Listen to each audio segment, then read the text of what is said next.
하나님의 말씀은 요한계시록 1장 19절 말씀입니다. 다 같이 읽겠습니다. 그러므로 내가 본 것과 지금 있는 일과 장차 될 일을 기록하라. 아멘. 할렐루야. 아멘. 날씨가 너무 좋네요. 아멘. 더워도 우리는 어떻게 해야 돼요? 네? 예배는 드려야 되겠죠. 아멘. 예배 시간에 제일 중요한 게 뭐죠? 하나님의 말씀이죠. 아멘. 말씀인데 오늘 더운 가운데도 성령님께서 뜨겁게 역사하실 줄 믿습니다. 아멘. 네, 지금까지 제가 여기 온 지 7년이 돼가는 것 같아요. 근데 창세기부터 시작을 했습니다. 네, 드디어 이제 성경의 제일 뒷부분 요한계시록을 하게 되어서 기쁩니다. 처음부터 쭉 들으신 분들은 아마 이해가 가실 거예요. 요한계시록을. 그래서 요한계시록을 우리가 알아가려면은 성경을 많이 읽어야 되겠죠. 그래서 오늘 말씀이 굉장히 중요합니다. 우리 아까 성교사님도 말씀하셨지만 우리 예수님께서 나는 알파요 오메가라, 처음이요 나중이지 않습니까? 나중을 모르면은 뭐가 좀 찝찝해요. 세상 학문도 그렇잖아요. 결론을 뭘 알아야 좀 풀리는 거 아닙니까? 네, 이런 신앙을 가지시기 바랍니다. 그래서 계시록에 접할 때 그 시대 배경을 조금 알아야 되겠죠. 시대 배경을 보면은 상당히 어려운 시기였습니다. 우리가 잘 아는 10대 박해가 있죠. 250년간. 제1차 박해가 네로 황제 박해입니다. 네로 황제가 64년부터 68년 동안 집권하죠. 그리고 2차 박해가 도미티아누스 황제예요. 지금 사도 요한이 살아있으면서 요한계시록을 기록할 시기입니다. 이때가 90년대부터 96년까지 핍박이 있죠. 그러면 계시록은 95년부터 AD입니다. 95년에서 96년.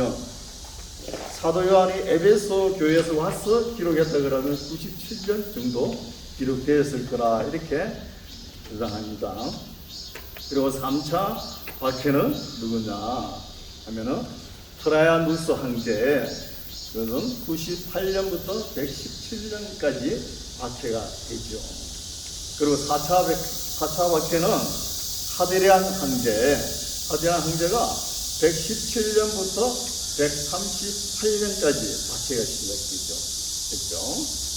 그리고 5번째는 마르쿠스 아울레리우스 황제가 언제냐 하면은 161년부터 180년간 박해가 시작되는 거예요. 그리고 6번째는 셉티무스 세르비우스 황제, 이분이 202년부터 211년까지 박해가 시작되는 거예요. 그리고 제7차 박해는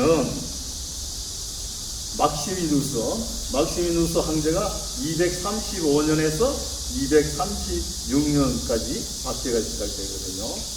그리고 8차 박해는 에키우스 황제가 249년에서 251년까지입니다. 이렇게 박해가 되는 거예요. 그리고 9차 박해는 발레리안 황제가 박해가 시작됐죠. 그때는 257년에서 260년까지입니다. 마지막 10차 박해는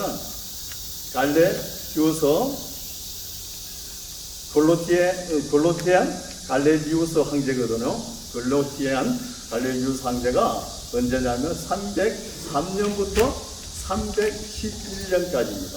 그러면은 AD 64년부터 311년까지 250년간 약 10대 박해가 있었다는 거예요.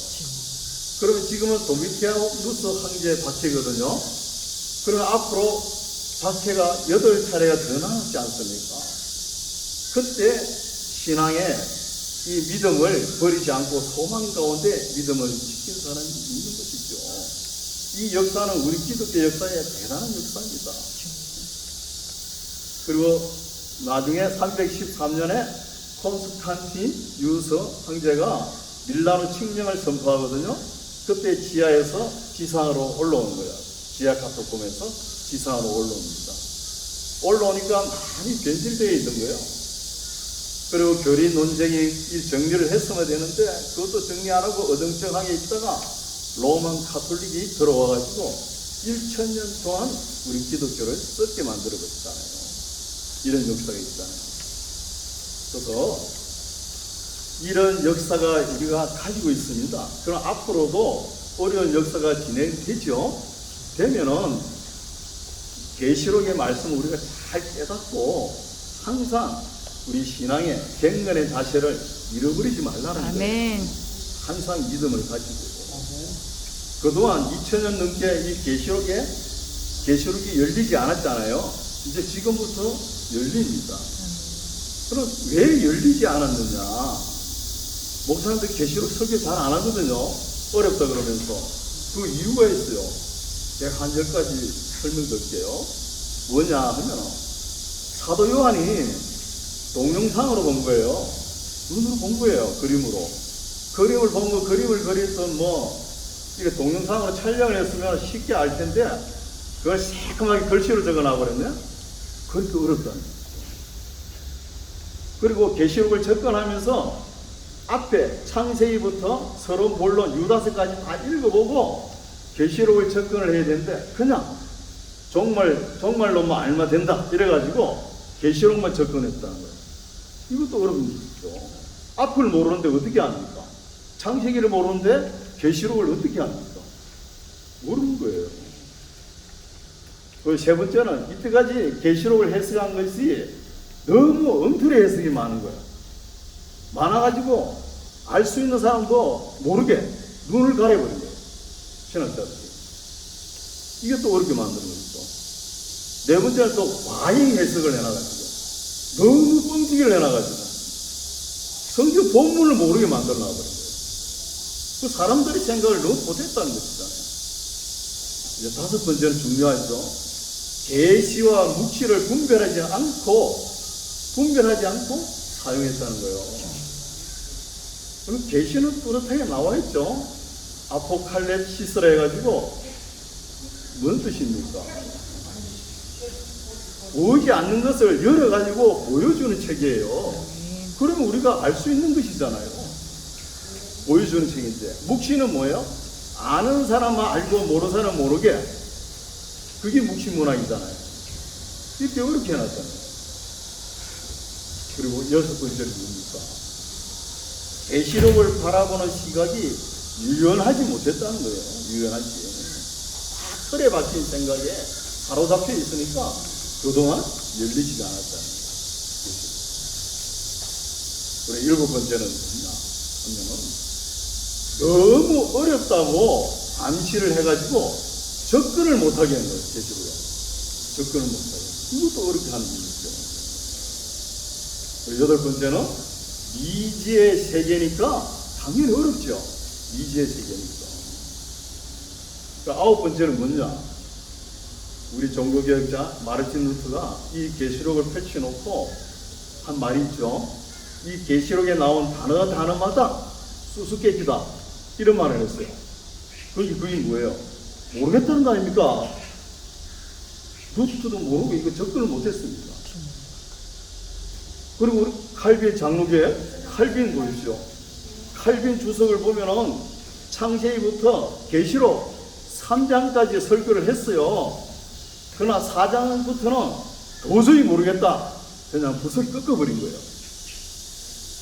그러니까 그 유명한 신학자 루터도 모르고 칼빈도 모르는데 오늘날 목회자들이 계시록 모르는 거 당연하지 뭐 이렇게 생각하는 거예요. 그게 아닙니다. 오늘 성도고 신학자고 목회자고 다 신앙의 종점이 어디예요? 계시록입니다. 계시록을 모르면 안 되는 거예요. 오늘 시대에 다 알게 해놨잖아요. 여러 가지 해석의 각도는 조금씩 다릅니다. 그걸 본인이 읽어보고 맞춰 나가야 되는 거예요. 그렇게 아셔야 됩니다. 네.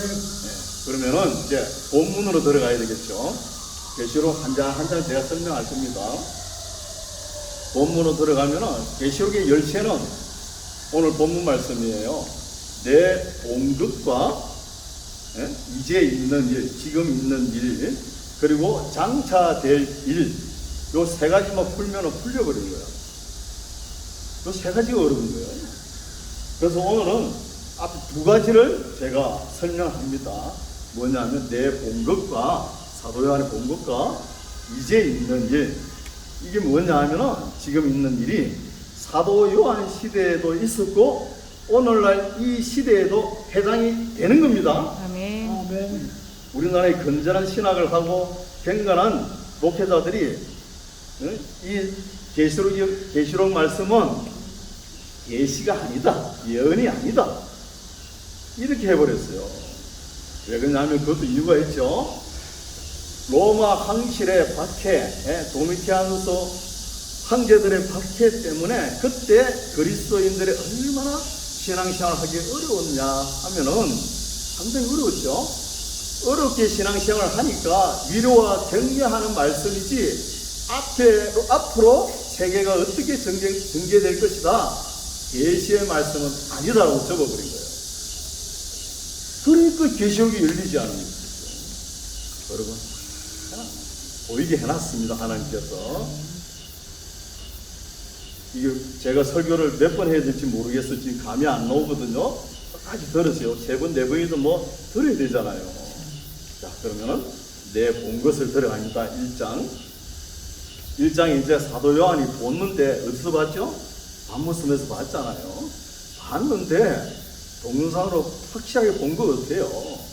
봤는데 7 금초 때 또 이렇게 이야기하면 아7 금초 때라 하면서 아주 신비하게 이렇게 생각해요. 그냥 7 금초 때입니다. 7 금초 때예요. 7 금초 때 7 별이 있는 거예요.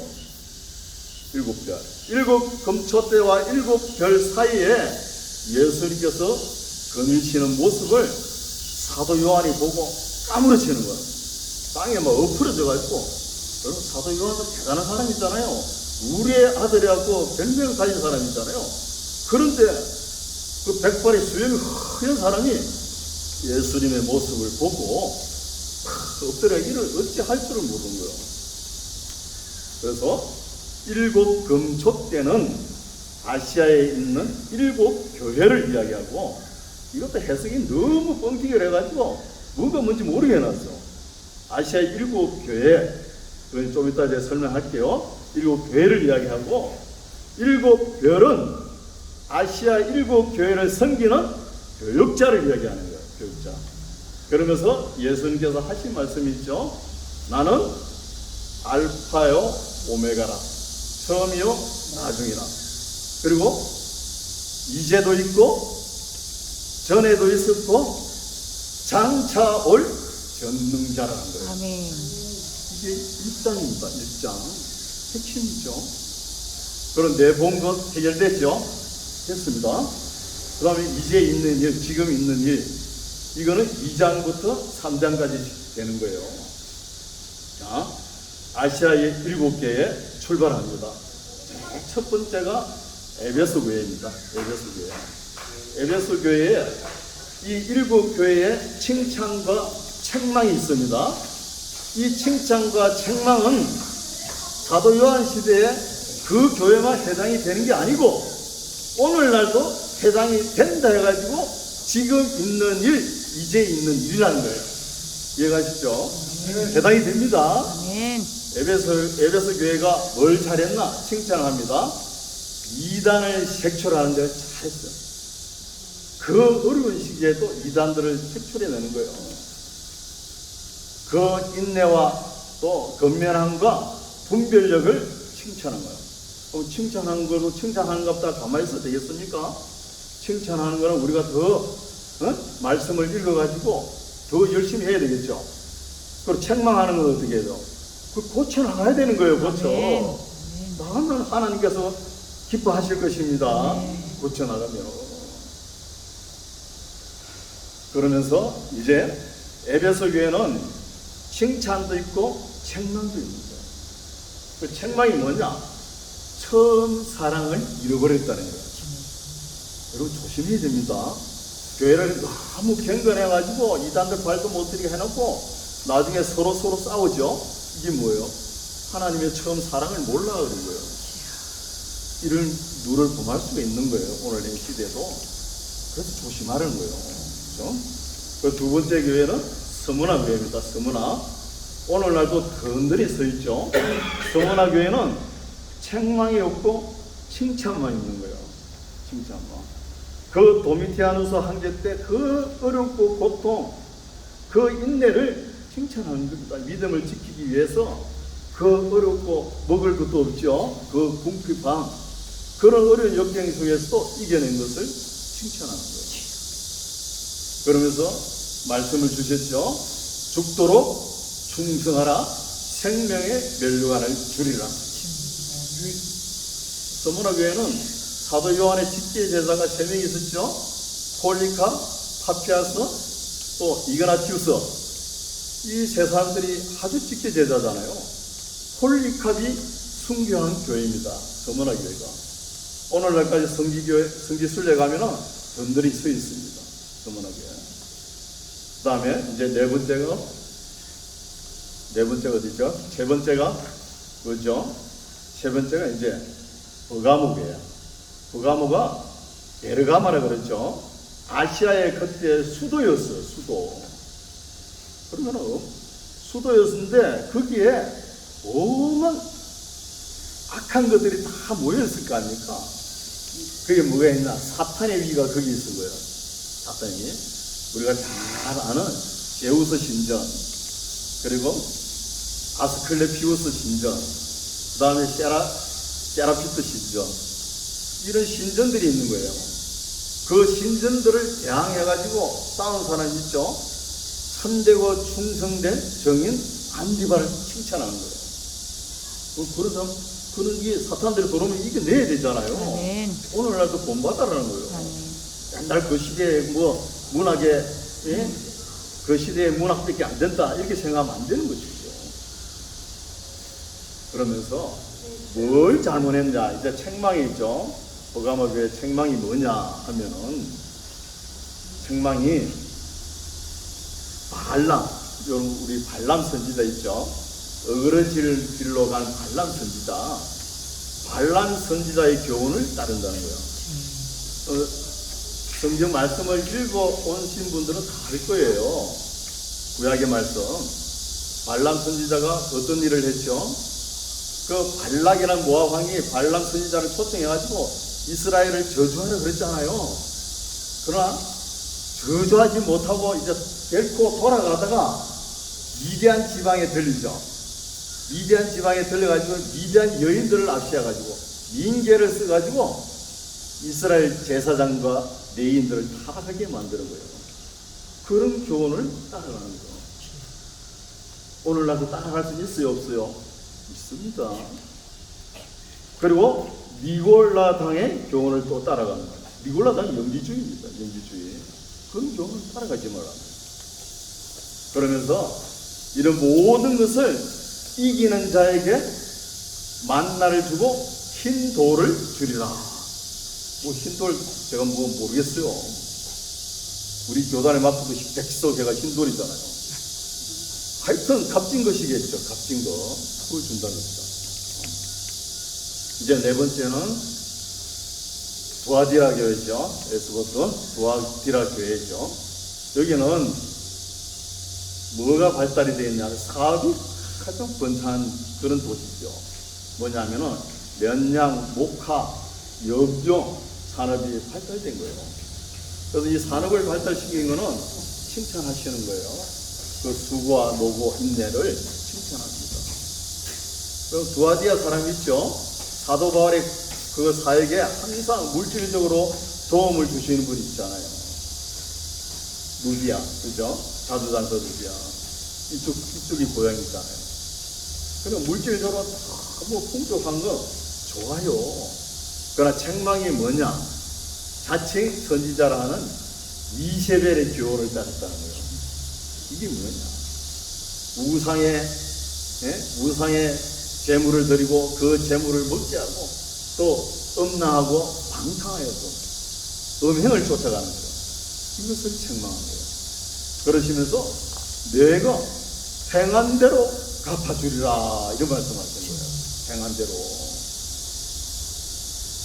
이제 5번째는 3장으로 넘어가는 거예요. 3장으로 넘어가면은 사대 교회가 있습니다. 사르디스 그 지역은 아주 고대로 올라가면은 너무나 부유한 나라였죠. 올라가면은 크로이소스, 우리 중간 시대 배웠죠. 크로이소스 왕 때는 거기에 펙툴루스라는 강이 있어요. 거기에 가면은 이렇게 모래를 한 바위 떠보면은 모래 반, 금이 반이래요. 그만큼 세계를 주로잡던 그런 곳입니다. 근데 거기에 책망이 뭡니까? 살았다 이름은 있으나, 살았다는 이름은 있어요. 그죠? 있으나 실상은 죽은 것이라는 거예요. 죽었다는 거예요. 책망이 있고 칭찬은 없는 것입니다. 그래서 끝까지 인내하고 이기는 자에게 생명책에 기록된 것을 시인하리라, 또 이런 말씀을 드리는 거예요. 이제 마지막으로 라오디게아 교회죠. 라오디게아 교회. 라오디게아 지역은 보면은 위치가 오른쪽 위로 쭉 올라가면은 골로새 지역이에요. 골로새 지역에는 여름 빙하가 많이 와가지고 진압으로 사계절 찬물이 내려옵니다. 밑으로. 그리고 좌측에는 어디 있어요? 히에라폴리스라는 지역이거든요. 거기는 온천수가 발달이 돼가지고 지하에서 다 올라오는 거예요. 그 물이 두 줄기 타고 내려오다가 라오디아 지역에 섞이는 거예요. 그 물이 뜨뜻미지근합니다. 그래서 그 지형상 그렇지만 믿음도 그런 거예요. 뜨뜻미지근한 거. 이것도 아니고 저것도 아니고. 네, 제가 7개 말씀드렸죠. 이렇게 7개에 뭐가 잘못된 거, 잘한 거, 이거 집에 가서 한번 읽어보시오. 읽어보시면 나오는 거예요. 그걸 우리가 오늘날도 지켜나가는 것이 이제 있는 일입니다. 네. 지금 있는 일. 됐죠? 그래서 이 7가지를 제가 이 신학자들은 물론 미국에서 이런 신학이 건너온 거죠. 우리나라 유명한 목사님들 이름들만 다 알 거예요. 이 아시아의 7교회를 7세대로 나눠가지고 세대주의적 종말론이 나오는 거예요. 세대주의적 종말론이 뭐냐면은 우리 기독교 역사가 6,300년 되잖아요. 300~400년. 300~400년 하고 앞으로 1000년이 또 더 진행될 거 아닙니까? 이것을 한 시대에 1000년으로 잡아가지고 7세대를 나눈 거예요. 7세대를 나눈 거예요. 그런 종말이 되면은 라오디아 교회처럼 뜨뜻미지근한 믿음이 된다. 이래 나온 거예요. 이거는 무리한 주장입니다. 무리한 주장이에요. 그래서 4장으로 이제 넘어갑니다. 4장에 보면 나와요. 4장에 보면은 4장의 내용은 뭐냐면은 사도 요한이 하나님의 보좌에 있는 모습을 본 거예요. 요한이 올라간 게 아니고 땅은 몸은 있고 모습을 본 거예요. 이런 일이 언제 있었죠? 에스겔서 읽어봤죠? 에스겔서 젊은 선지자가 바벨론에 잡혀갔는데 같이 잡혀간 그 나이 드신 장로님들이 매일 찾아오잖아요. 에스겔에게. 젊은 선지자가 뭐 압니까? 모르잖아요. 그러니까 모르니까 얼른 하나님께서 에스겔 머리채를 확 닦아쳐가지고 어디로 가요? 바빌론의 예루살렘으로 가는 거예요. 그게 뭐죠? 영혼을 가지고 가는 거예요. 가지고 예루살렘에 이방 저방 다 보여줬잖아요. 이방에를 보면 여인들이 단무서를 섬기고 있고 저방에는 장로들이 벽에 그림을 그려놓고 우상을 섬기고 있죠. 이래도 내가 화가 안 되겠느냐? 에스겔은 이야기하는 거. 그러니까 또 지금 장로들이 찾아가 묻잖아요. 우리가 왜 이렇게 어려움을 당해야 됩니까? 의인의 백성인데 선지자라고 와서 묻잖아요. 하나님께서 얼른 또 잡아다 이어놓는 거예요. 답변을 해야 되잖아요. 그렇게 보셨죠? 그렇죠? 말씀이 있는 겁니다. 그런 것처럼 사도 요한이 얼른 들려가지고 영혼이 들려가지고 하나님의 보좌 본 거예요. 하나님의 보좌. 이걸 본 걸 가지고 세대주의적 종말론자들은 뭐라 그러냐? 후거라 그럽니다. 후거. 여러분 4장 1절에 보면 나와요. 사도 요한 보고 이리로 올라오라 그러거든요. 그게 후거라고 주장합니다. 지금까지 우길 거예요. 경호다. 후거는 거기가 아닙니다. 11장 15절에 나와요. 후거는 따로 나오는 거예요. 그리고 이제 5장에는 하나님의 보좌에 하나님이 계시겠죠. 그리고 우편에 뭐가 있어요? 한 책이 있는 거예요. 책. 이 책을 펼칠 자가 누구냐? 또 그 안에 있는 인을 뗄 자가 누구냐? 어린 양 예수 그리스도. 그 이야기를 하는 거예요. 책을 펼자와 책에 있는 인을 뗄 자가 누구냐? 그거 이야기하는 거예요. 그래서 4장, 5장은 하나님의 보호자의 모습, 하나님이 계시고 천군 천사가 보이고 24 장로들이 보이고 그런 모습을 본 거잖아요. 보고 하나님 우편에 한 책이 있는데 그 책을 펼 자가 누구냐? 또 그 안에 있는 인을 뗄 자가 누구냐? 그 누굽니까? 우리 구주 예수 그리스도라는 거예요. 아멘. 이 말씀하는 거예요. 그리고 6장부터 22장까지는 장차 될 일, 미래의 일, 그렇죠? 정리가 되시죠? 여러분 왜 이렇게 하냐면요, 계시록이 정리가 안 되면 목회자는 신학자는 맨날 뜬구름처럼 말씀을 여기에서 저희 같은 맨날 허공을 헤매요. 이게 딱 정리가 되어 있어야 됩니다. 그래서 신앙도, 본인 신앙도 정리가 안 되니까 맨날 여기 갔다 저기 갔다 맨날 쫓아다니잖아요. 그거 좋은 거 아니에요. 딱 정리가 되면 이제 안 쫓아다녀요. 아멘. 부지런히 읽으시고 정리하시기 바랍니다. 아멘. 아멘. 정리해가지고 우리가 끝까지 지켜야 될 것이 무엇이죠? 하나님의 마음과 심정이 다 녹아있는 교회입니다. 아멘. 교회를 주님 오실 때까지 지켜나가는 우리 모두가 되시기 바랍니다. 아멘. 기도하겠습니다. 거룩하신 하나님, 지금 시대는 너무나 편리하고 우리가 유용한 삶을 살고 있다 하지만 그러나 하나님 보시기에는 어떠하신지 모르겠습니다. 하나님의 뜻과 섭리가 이제 점점 다가오는 줄 그것을 믿습니다. 아버지, 우리 모두가 다 하나님의 말씀 끝이 어떻게 되는지 잘 깨닫고 이 말씀으로 항상 경건한 자세를 잃지 않도록 성령님 도와주시옵소서. 아멘. 그리하여 항상 교회를 지키고 주님께 영광 돌리는 우리의 삶이 되게 하옵소서. 예수님 이름으로 기도드립니다. 아멘.